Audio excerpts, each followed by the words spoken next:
Gunsmoke. Brought to you by L&M, the cigarette you want in the pack you want. Familiar standard pack and new crush-proof box. Live modern. Smoke modern. Change to L&M.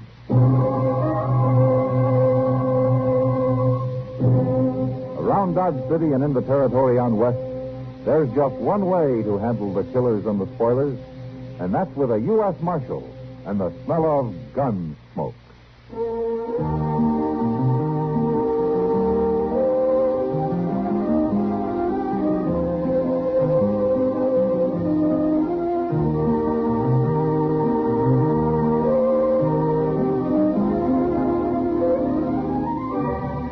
Gunsmoke, starring William Conrad. The story of the violence that moved west with young America. And the story of a man who moved with it. I'm that man. Matt Dillon, United States Marshal. The first man they look for and the last they want to meet. It's a chancy job, and it makes a man watchful. And a little lonely.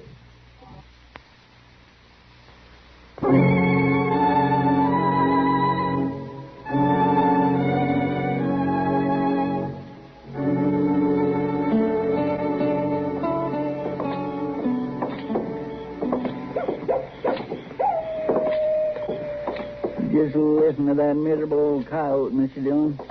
Did you hear him? Yes, I heard him, Judge. We gonna stop in for long, Brian? No, there's no reason to. It's late. It's too quiet for anything to be going on. Well, what I was thinking, I sure could do with some beer to go to bed on, if anybody was buying. All right. Come on. The place does sound kind of like a morgue tonight, don't it? Well, it won't till the end of next month when the trail herds start rolling in. You'll be lucky to get your foot inside. Been waiting for you, Marshal. Get your hands up. Well, Yeah, sure, Red. I won't argue with a shotgun. That's what we figured. Take his gun, Red. Yeah. You don't mind, do you, Marshal? Now, go ahead. Do what Hack says. He's the one who gives the orders, the way I hear it. You shut up, Marshal. Neither one of us gives orders. Huh? I didn't know you boys were in this part of the country. That's far enough right there. Unless you want to see this little lady here get her pretty looks all spoiled. Matt, I tried to think of some way to get word to you. That's all right, Kitty. Just take it easy. Yeah, that's the idea, Marshal. You too, just take it easy. Everything'll be all right. You got what you came after, Hack, or are you still trying to get it? We got it. We've been through all the boys' pockets, along with the safe and the cash box. Just fixing to leave when you stumbled in. We didn't have a chance, Matt. They walked in with the shotguns and said Kitty'd be the first one to go. Forget it, Doc. These boys, Tollett and Slade, are wanted in 6 states for bank robbery, state...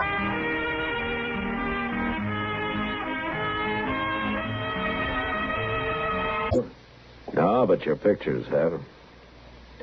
You must have slipped into Dodge pretty quiet, huh? That's right, Marshal. And going to slip out the same way. I suppose you line up over there with the rest of the targets. Go.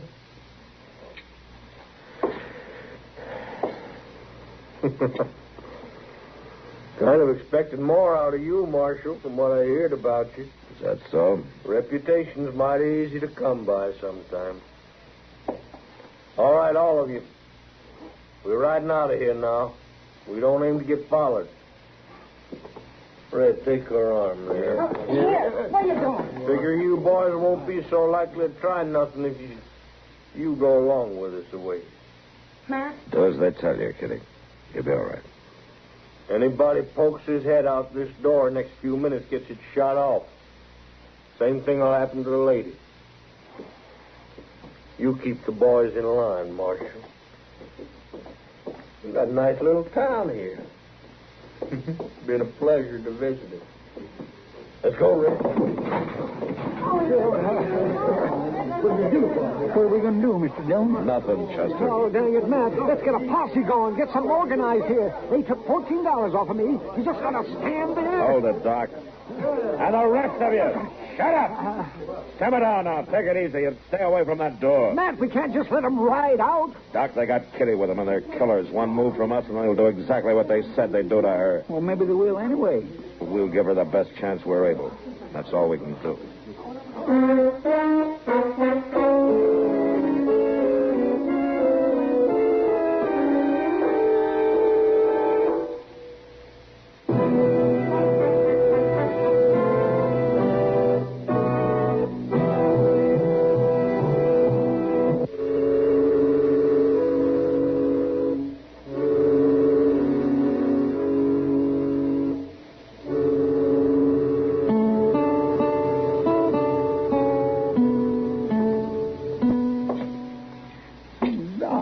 And I just can't figure it, Mr. Dillon.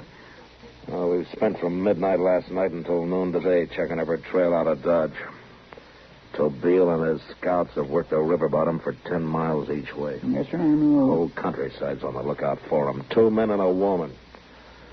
They can't just disappear. Well, they sure done it so far. Yeah, they've sure done it so far. Come on, Chester, let's walk up the street and get something to eat, huh? All right. First time in all my recollection, I ain't had no appetite to speak of. Well, it won't help Kitty. You need to starve yourself.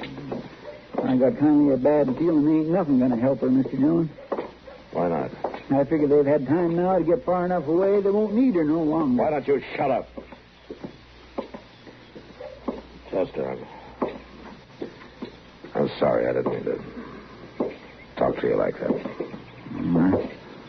I reckon I understand. Yeah, I guess we both do. Well, good afternoon, Matt. Chester. Hello, Doc. Did you find any trace of them? No, nothing.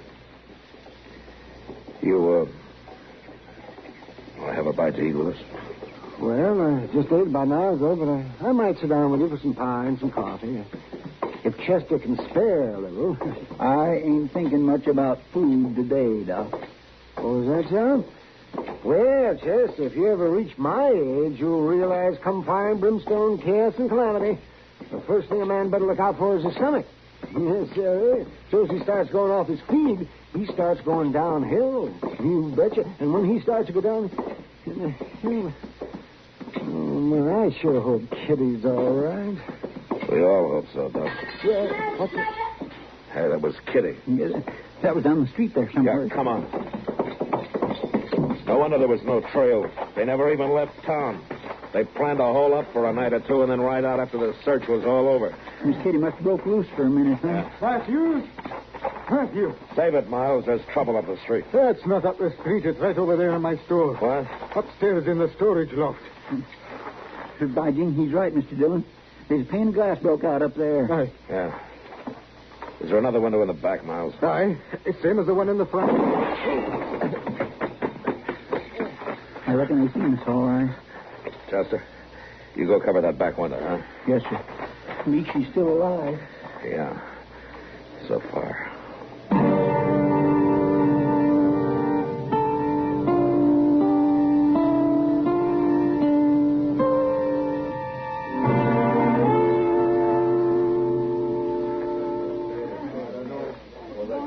They're certainly mighty quiet up there, Matthew. Nothing to talk about, I guess. Well, they know they can't get out of there. No, Doc, and we can't get in. Matt, suppose we set fire to the building. Oh, no, you're not. You're not setting fire to my store. Not if they stay up there for the next year, you're not. They just didn't have Kitty up there with them, it'd be easy. Sure. Just wait for them to starve out. Or else burn the place down. Will you stop saying that, Doc? Well, it's going to be dark before long, Matt. Yeah, I know. Why don't they give up? They know they haven't got a chance. They have as long as they got Kitty, Doc. I don't know. Maybe they're finally ready to talk. Hey, Red! Hack! Careful, man. You're beat and you know it. Why don't you throw your guns out of that window and come on down? Suppose we throw the lady out instead, Marshal. Look, both of you. If anything happens to her, you know what to expect. And if anything happens to us, she knows what to expect. Why don't you go on home, Marshal? Take that crowd of yokels with you. We can hold out a lot longer than you can up there. But maybe not longer than the lady can. Oh, so help me if I get my hands on his Hack, suppose we get together and talk it over, huh? Maybe we can work something out. Get together how? You aiming to come up here and visit us? Unless you want to meet down here in the street. Yeah, you'd like that, wouldn't you? Well, what about it? Come by yourself? Without your gun? Yeah, sure. Anything you want. Now, wait a second, man. All right, Marshal. Deal yourself in. You gone clean out of your mind, man? You know any other way I can get into that storage loft, Doc? Yeah, but without a gun? Why, Matt, you're just a plain doggone fool. Maybe. But there's times when being a fool's about the wisest thing a man can do. You're saying this is one of the times? I don't know, Doc. But I sure hope so.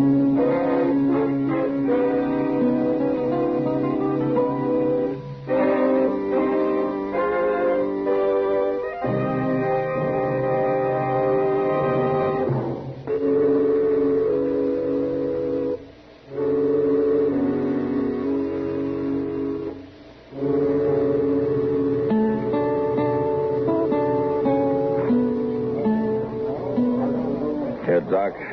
Take care of my gun, will you?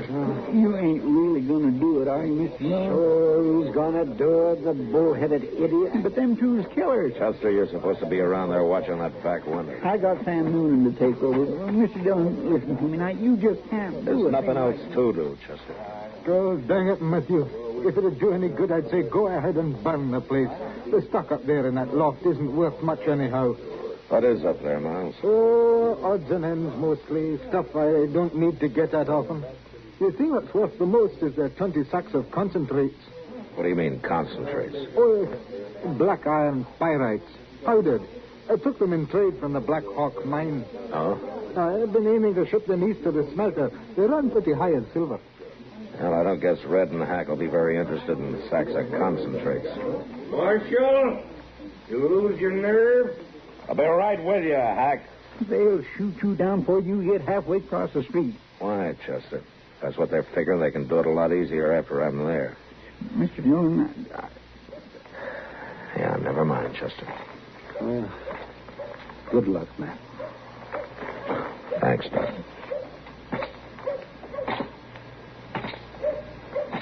Make a mighty fine target down there, Marshal. I'll make a better one at 10 feet, Hack. If you can keep your nerve that close. You listen to him, Red. He talks real brave, don't he? The stairs is over there to the side, Marshal. I know that. It's my town, Hack, remember? You don't run it too good, you know.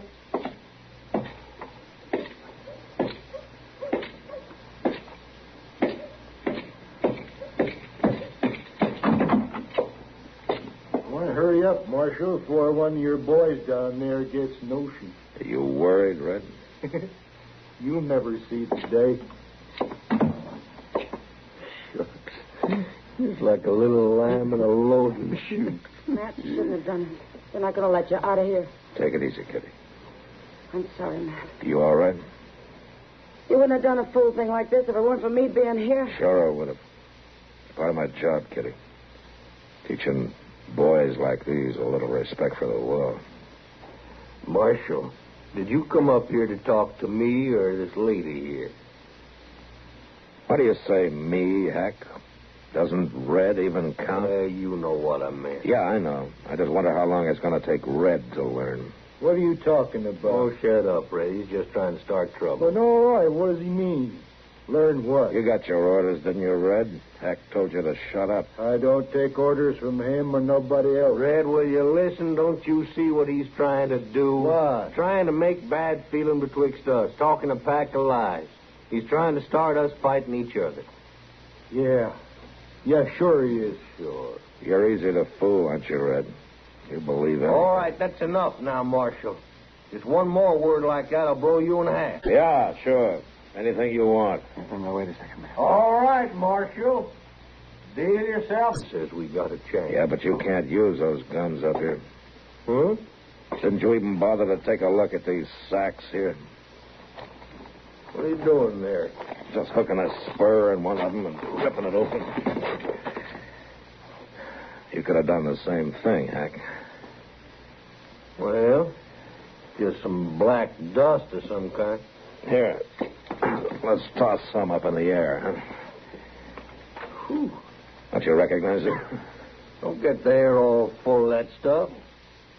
Didn't either one of you ever work around a mine? Yeah, I did. Then take a closer look, Red. Don't you know black powder when you see it? Oh, it's blasting powder. That's what it is. It's gunpowder. No. Now, you better lay those shotguns down easy, boys. You pull a trigger and this whole place will go up in one big blast. You're right, Red. We can't shoot nobody in here. You'll stand a better chance going to trial. Now, that's why you come up here without a gun. All right. I won't use my gun. But we're still 2 against 1, Marshal.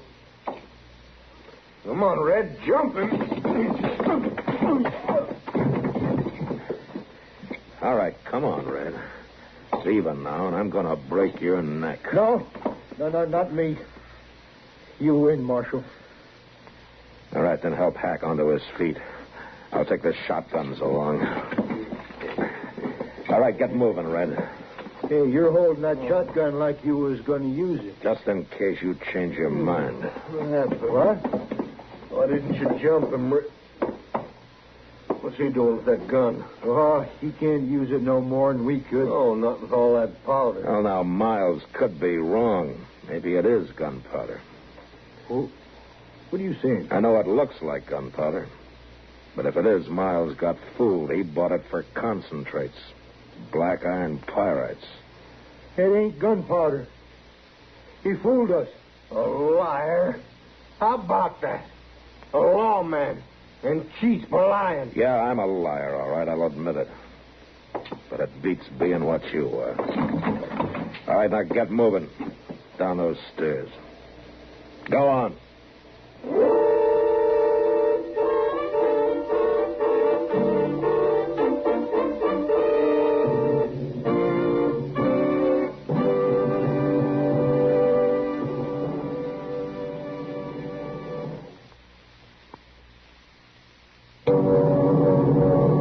On the frontier, you could tell what part of the country a man was from and how he made his living from the saddle he rode. Center fire, 3/4 rig, Cheyenne wool, Mexican, California, or McClellan. The only trouble was, you still couldn't know whether he was out to kill you or not. Gunsmoke.